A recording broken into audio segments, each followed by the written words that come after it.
In this tutorial, we're going to discuss backstops and essentially the input and output of backstops.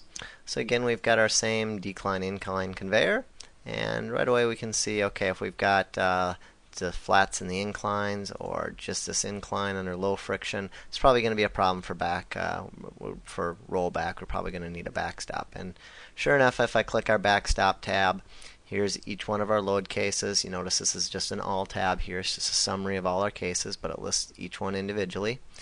And we can say, okay, fully loaded, normal friction, we got 10 meters of lift. The lift force is roughly 13 kilonewtons. The lift minus half the drag, minus 12 kilonewtons. In other words, we don't need a backstop for the fully loaded case.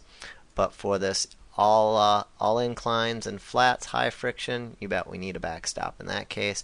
And in fact, our lift minus half the drag, this is just a kind of a conveyor designer's rule of thumb, whether you need a backstop or not, happens to be the largest, which is 32.2 kilonewtons.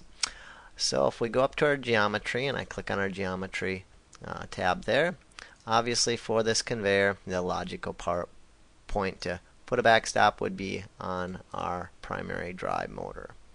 So I can go ahead and say that this is going to be a motor backstop.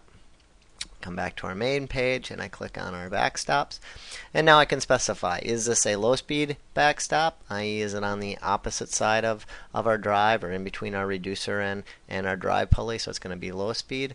Is there one on either side, or is there only one, or is there two of them, i.e. one on either side, and what the ratings required rating is going to be. So I'm going to say, let's just say we've got a low speed, go ahead and run this, and right away we can see, okay, the backstop low speed torque rating is 0, we've not specified it, and the effective pulley diameter, so this is our backstop effective pulley diameter, is our bare diameter plus our lagging thickness plus our bottom cover thickness. That's what that results in. And now here's the crucial two numbers. The material lift, so when we design our backstop, we're going to base it off of material lift and also on motor torque criteria. Those are essentially the two criteria. Material lift, and right above here, if you ever forget, it says each backstop is designed to take the entire lift load. So in other words, if I had two of them, my lift criteria for both of them would still be 13.8 kilonewtons.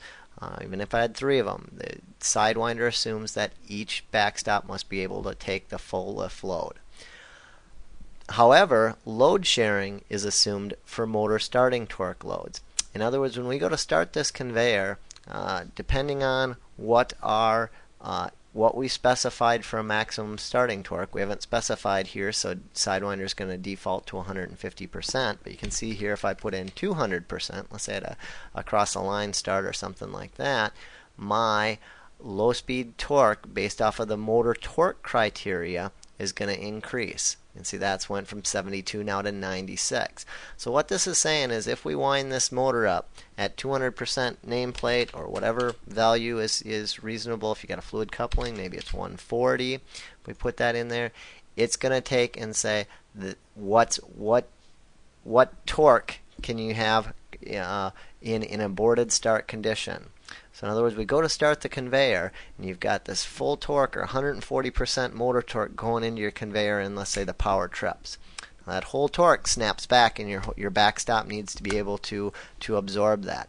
So those are the two numbers you're working with. The motor torque criteria, however, is Sidewinder assumes load sharing. In other words, if we have, it's pretty obvious if we have one motor and one backstop. The motor starts up, and if it trips out, hey, all that torque goes into the backstop. But what if we had two motors on two drive pulleys and two backstops? Well, does the full motor torque from both of them go into one? Do they load share equally? How does that work? Sidewinder assumes that they load share equally. So in other words, you take your number of motors, times your starting torque, and divide that by the number of backstops. If you've got three motors and one backstop, that backstop's got to take the starting torque, snapback torque for all three motors. If you've got three motors and two backstops, it's going to assume that each backstop will hold 3 divided by 2, 1.5 times each of the motor starting torque. So that's how Sidewinder works. Also, just to show you on a high speed, let's say we had a high speed backstop on here. In fact, let's say we had two motors, each with 350 kilowatts, still on the same drive pulley.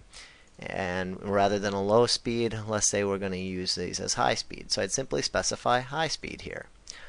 Backstop rating, I'm going to just specify, say, 2000, and we're going to say we've got one on each drive. So I go ahead and run. Still not quite enough. We've got a rating of 2000, but we actually need 2700 for the starting torque requirement. So these might end up having to be 3000 Newton meter high-speed backstops. So that's essentially it in a nutshell. Fairly straightforward, but the thing you need to remember is that this motor torque, the high-speed torque criteria, there's two things in there. One, that load sharing is assumed for each of your backstops, and the second point is that it's based off of your maximum starting torque. Now, if you haven't specified this, if you say got a VFD drive or whatnot, it's going to go through each of your cases and pick what the maximum starting torque was and use that value in there. So that's how that works. So